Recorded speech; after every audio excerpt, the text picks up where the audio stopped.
Как вы думаете, можно ли собрать автомобиль с нуля своими руками? Конечно же да. Сегодня я расскажу вам о 5 самых удивительных и уникальных машинах, которые были собраны вручную. А в конце видео вы узнаете, пожалуй, о самой милой и самой прикольной тачке из всех. Приятного просмотра! А вы когда-нибудь мечтали сделать своими руками полноценный автомобиль? Думаю, у каждого парня в детстве была такая идея. Еще и самый крутой, с мощным двигателем. Я вот постоянно думал о том, чтобы воплотить свою давнюю детскую мечту в жизнь. Правда, когда ты вырастаешь, времени становится настолько мало, что, к сожалению, такие идеи уходят даже не на второй и не на третий план, а куда-то далеко-далеко. Но все-таки находятся такие люди, которые, несмотря ни на что, решаются пойти на этот шаг. И один такой человек решил удивить вообще весь мир. Рэнди Граб – талантливый инженер и художник, который прославился благодаря своим необычным и крупногабаритным кастомным автомобилям. И однажды у него в голове зародилась гениальная идея. А что если сделать машину, у которой будет двигатель от, внимание, танка? Поэтому в 2001 году этот уникальный проект был воплощен в жизнь. Силовая установка была взята от танка М47 Паттон. И с ним не сравнится никакая Бугатти. Дело в том, что это 12-цилиндровый двигатель объемом 29 литров, и у него 810 лошадиных сил. Да, не очень много, но вот остальные показатели у этого двигателя очень крутые. Но не будем останавливаться на этом. Чтобы использовать столь мощную установку, потребуется очень мощный корпус, и он был полностью сделан из алюминия, что придавало дополнительной жесткости кузова. Правда, весит вся машина в сборе слишком много, а еще у этого Франкенштейна весьма большая максимальная скорость. В общем, удивительный аппарат. Автомобиль привлек внимание известного телеведущего и коллекционера автомобилей Джея Лено. Он приобрел эту тачку и добавил ее в свою обширную коллекцию редких и уникальных автомобилей. Он регулярно демонстрирует автомобиль на различных автомобильных выставках и телешоу, привлекая к нему внимание публики и экспертов. Кстати, я также хотел отметить тот факт, что вся эта машина по своей сути самое настоящее произведение искусства. Почему? Ну а вы представьте, сколько сил и времени пришлось потратить, чтобы создать нечто подобное. К тому же дизайн у этой тачки просто потрясающий. Лично мне он напоминает автомобиль из фильмов про Бэтмена, правда в какой-то старинной и более уникальной стилистике. А как вам этот удивительный автомобиль? Пишите свое мнение в комментариях. Предыдущий автомобиль действительно выглядит очень круто и интересно, и он полностью отражает творческую натуру автора. И я не удивлен тем, что такое авто создавалось долгие годы. Но не стоит думать, что создать автомобиль с нуля сложнее, чем точную копию уже готового серийного образца. Напротив, зачастую реплики делаются даже дольше, чем подобные самоделки. Вот, к примеру, история одного парня, который строил копию Lamborghini целых 17 лет. Кен Имхофф, инженер и энтузиаст автомобилей, который решил воплотить свою мечту о владении суперкаром. Вместо того, чтобы купить оригинальный автомобиль, он решил создать его самостоятельно в своем гараже. Весь проект начался еще в далеких 90-х годах прошлого века. И лишь в 21 веке, спустя почти 20 лет, реплика была готова. Почему так долго? Сейчас я вам все расскажу. Кен начал с тщательного изучения оригинального дизайна суперкара, чтобы понять его конструкцию и пропорции. Он использовал чертежи и фотографии для создания точных схем и планов. Он не собирался делать свою машину на базе какого-то другого авто. После подготовки плана он принялся изготавливать кузов. В качестве основного материала использовался алюминий, а вся его сборка была полностью ручной. Только вдумайтесь, буквально все было сварено руками Кена. После этого парень принялся изготавливать шасси и подвеску. Он опирался на те заводские детали, которые были на рынке. Кен модифицировал их и смог добиться отличных результатов, изготовив шасси с полного нуля под свой конкретный автомобиль. Ну и куда же без силовых агрегатов. Они были взяты от автомобиля марки Chevrolet Corvette. Это была V-образная восьмерка довольно большой мощности. А еще он взял коробку передач от этого же автомобиля. Все-таки эти агрегаты были достаточно доступными на тот момент. Внутренняя отделка автомобиля также была выполнена вручную.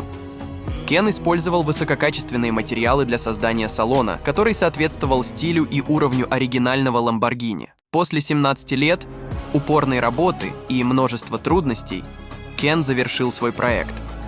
Автомобиль получился настолько качественным и точным, что его часто принимают за оригинальный Lamborghini.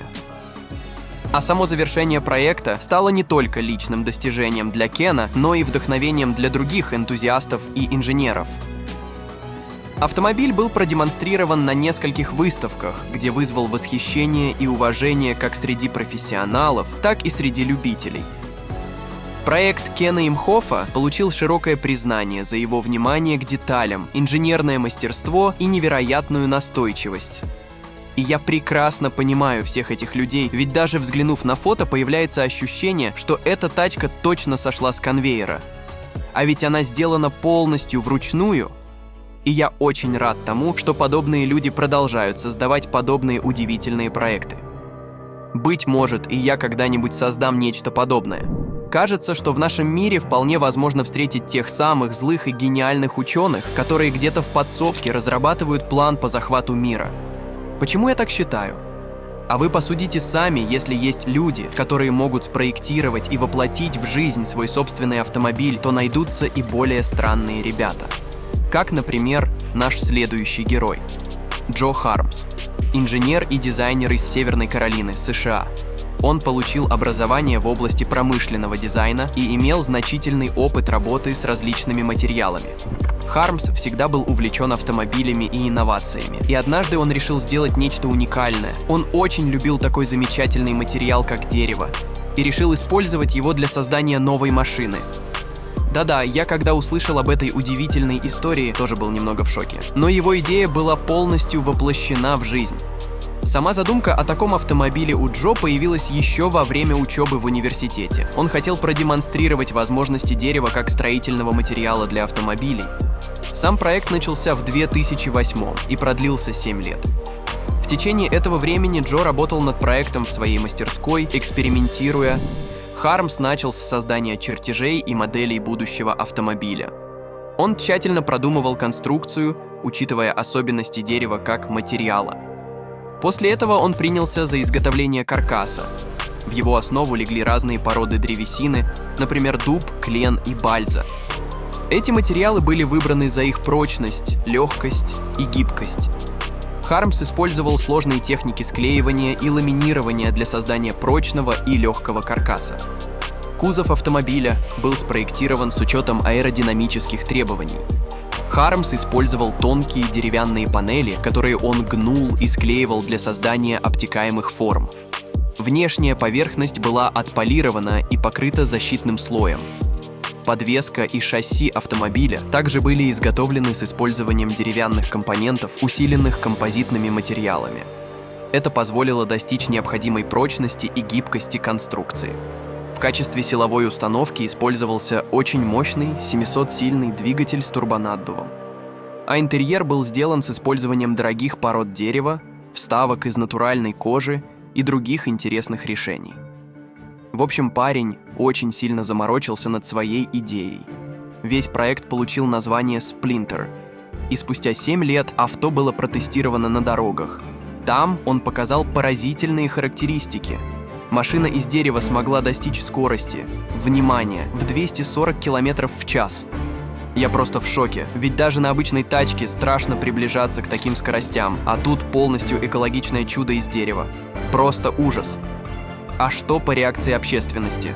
Splinter был представлен на различных автомобильных выставках и мероприятиях, где вызвал большой интерес и восхищение. Проект получил широкое признание в автомобильной и дизайнерской среде за его инновационный подход и высокое качество исполнения. В общем, парень точно смог добиться своего. Кажется, этот автомобиль, который был сделан полностью из дерева, стал поистине экологичным. Не то что эти современные тачки. Правда, двигатель у него довольно-таки мощный, из-за чего он 100% будет выбрасывать много вредных газов. Не то что электромобили, кстати, их тоже делают собственными руками. Грег Зименский, инженер и изобретатель из Пенсильвании, США. Он увлекался разработкой экологически чистых транспортных средств и стремился создать автомобиль, который бы использовал альтернативные источники энергии, и он решил создать свой собственный электрокар. Грег начал работу над своим детищем еще в 2008 году. Он поставил весьма амбициозную задачу сделать реально безопасную и экологически чистую машину. Собственно, именно это повлияло на конечный вид тачки. Первым делом, как и всегда, идут процессы расчетов и проектирования. Именно на этом этапе появилась весьма удивительная пирамидальная форма машины. А все в целях безопасности, чтобы в случае столкновения люди остались целыми. Кузов автомобиля был выполнен из композитных материалов, что обеспечивало легкость и прочность конструкции. Он также был оснащен светодиодной подсветкой, которая подчеркивала футуристический вид автомобиля и улучшала его видимость в темное время суток. Ну а дальше пошла разработка самого интересного. Дело в том, что Dream Car 123, так назывался этот проект, как вы уже поняли, был полностью электрическим. И для хранения энергии использовалось несколько блоков аккумуляторов. Они располагались в нижней части автомобиля, что улучшало его центр тяжести и устойчивость на дороге. Система была разработана таким образом, чтобы обеспечить максимальную эффективность и дальность пробега на одной зарядке. И, забегая наперед, стоит отдать должное, что эти показатели были весьма неплохими. Кстати, шасси и подвеска были специально разработаны для использования с электрической системой. К тому же подвеска обеспечивала комфортное и стабильное вождение, а шасси было усилено для обеспечения дополнительной безопасности. Над чем Грег еще решил запариться, так это над созданием красивого интерьера.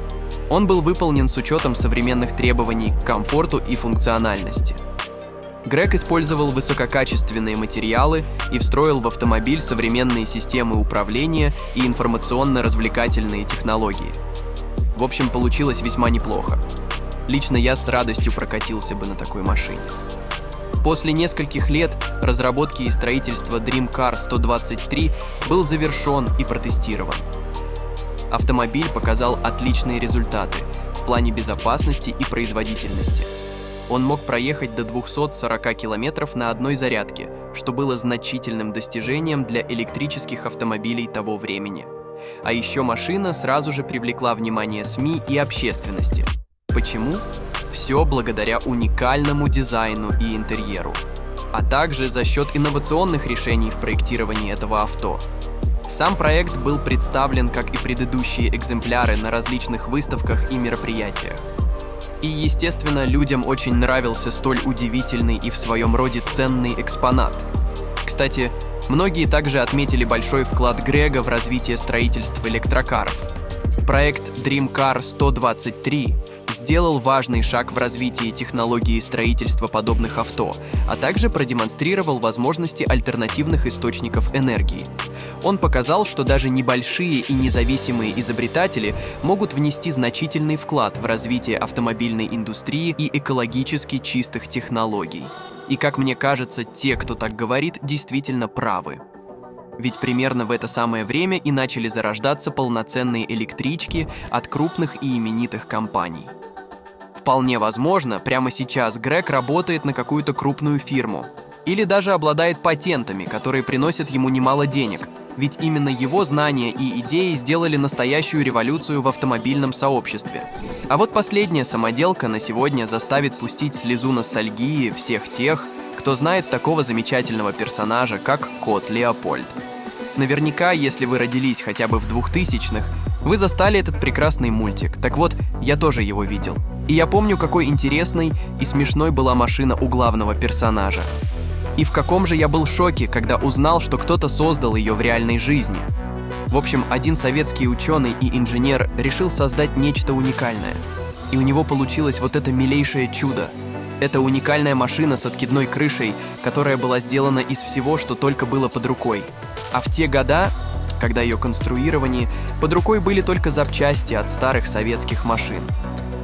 Вот и получилась настоящая сборная солянка из всего, что только возможно. И не стоит питать надежд на то, что эта тачка получилась мощной и быстрой. Нет, как чаще всего и получается, подобные автомобили не выделяются какими-то крутыми характеристиками. Но вот внешний вид – это действительно то, за что стоит пожать руку создателю. К тому же проект был полностью закончен.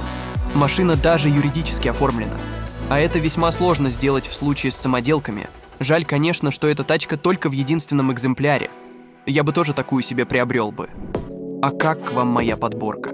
Пишите в комментариях, хотите ли вы продолжение, ведь это были далеко не все самодельные автомобили, о которых точно стоит рассказать. Ну а я хотел бы от себя выделить то, какие профессионалы скрываются среди нас. Ведь спроектировать и создать машину своими руками очень сложно. Кстати, насчет профи. Друзья, у вас есть возможность попасть в нашу команду. Если вы владеете навыками видеомонтажа, можете озвучивать ролики на русском, английском и других языках, или же пишите интересные сценарии, мы будем рады с вами поработать. Пишите в Telegram-бота, ссылка в описании, и спасибо вам за внимание.